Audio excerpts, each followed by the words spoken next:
going to learn 10th class social studies 17th lesson part 4, and in this part we are going to learn about the four provisions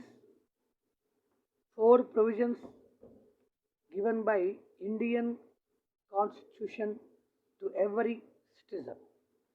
Those four provisions are: one is equality, two is liberty, and third one is fraternity, and the last justice. So equality, liberty, fraternity, and justice are the important four provisions which are provided by our Indian Constitution to all the Indian citizens. It means it is common in all the democratic countries.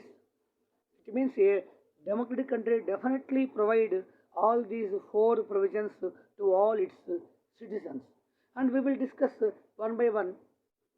First one is equality. All are equal before law is called equality. It is also called rule of law. So equality is providing in our India under rule of law. Nothing but all are equal before law. It is called rule of law. And under rule of law, what are the guarantees given by our Indian government for all the people? One is all the people are equal before law, which we call as rule of law. And number two is no person is given special privileges. Number three, no person can escape from the law.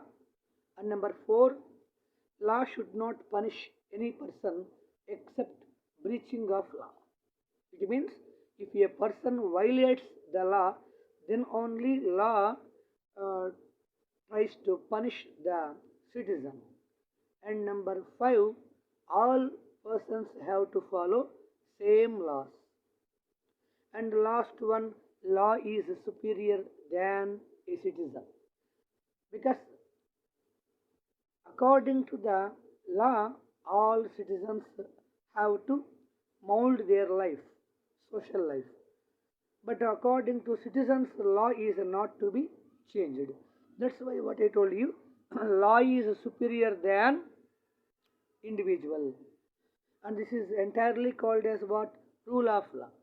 Okay, under equality, how many equalities are there? We are going to discuss. There is political equality, economic equality, religious equality, social equality, and cultural equality is given to all the citizens in our India. And we will discuss one by one. Number one, political equality. All people are giving right to vote. It means all people are given right to vote. And through this right to vote, we can enjoy, and we have two chances. One is to contest in the election for any post up to the President of India, from the Gram Panchayati President, Gram Panchayati member onwards. The same way, who are already contested in the election, for those people we have to select a best person who will give us services. It means right to vote and right to contest. These are the two important benefits which are enjoying by every citizen through his right to vote, which we called as adult universal franchise. And how can we explain that we have political equality? Suppose a common man voting is to be compared to a rich man's vote. Both voting exercises by a common man is equal with voting exercises by a rich man. Suppose we take a cinema heroine or a hero. Suppose the hero's voting value is the same with a common man voting value. The same way, the PM's voting value, President's voting value, and MLA's voting value is also equal with a common man. It means there is no partiality showing by our Indian Constitution in providing equality to all the people. It means before the law, all are equal. And political equality is also explaining about in the political ground, a poor person also can contest for any post in the political ground, or a rich person also can contest for any post. An educated person can contest, or uneducated also can contest. A taxpayer, non taxpayer, a worker, an officer, all the different category people who are the citizens of India have right to contest. This is political equality. And we have to see number two, economic equality. Economic equality explains what for us. In our India, total economy belong to all the people. Total our India's income is belong to all the people. That's why if we do a work, then we have right to ask money. Suppose a teacher is working, after completion of month, he has a right to ask his salary. A laborer completed 1 day's work, then he has a right to ask that particular 1 day's wage.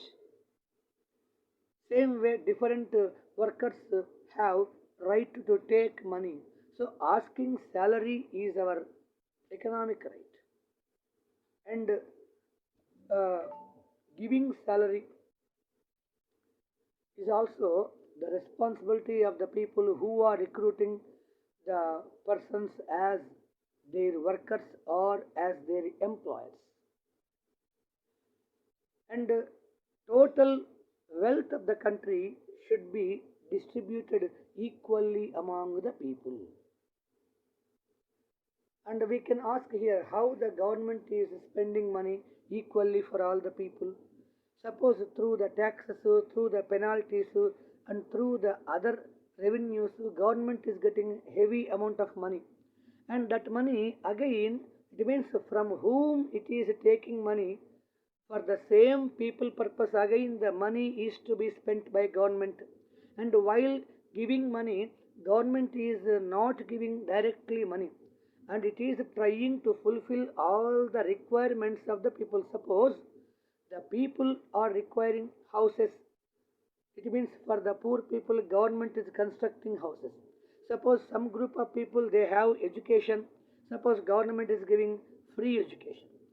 The same way, what are the basic requirement of the people that are providing by government for those deprived classes, for those poor classes people at free.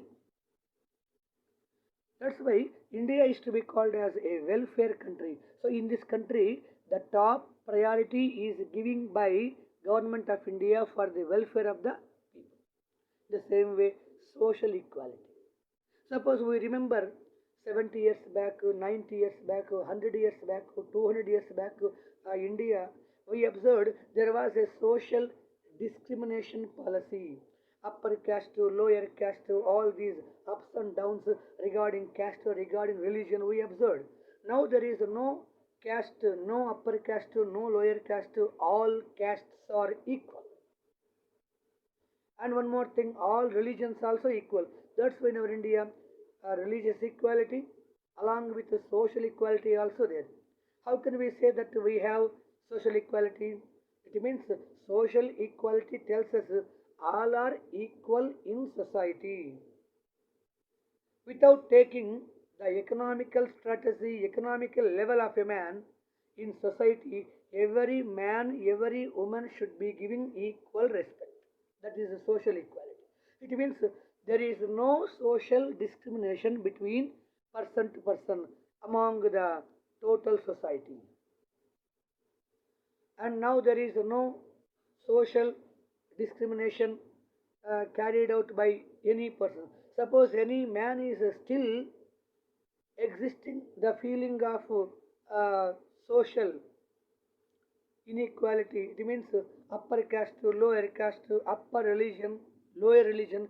In this feeling, he will be prosecuted by police and it will be considered as a crime.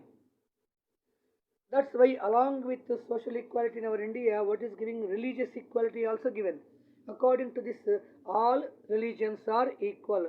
Already we discussed in the previous video, India is giving religious freedom to the people. According to religious freedom, every person has a right to take their own religion which they like. An example, we like Hinduism, then we can take the Hindu religion principles. Suppose we take the others also we can take. But there is no force from the government to take one particular religion. In the same way, government neither encourages nor discourages any religion. It means totally government kept away all the religious affairs from the government functioning. So no government leader can involve in our personal religious matters.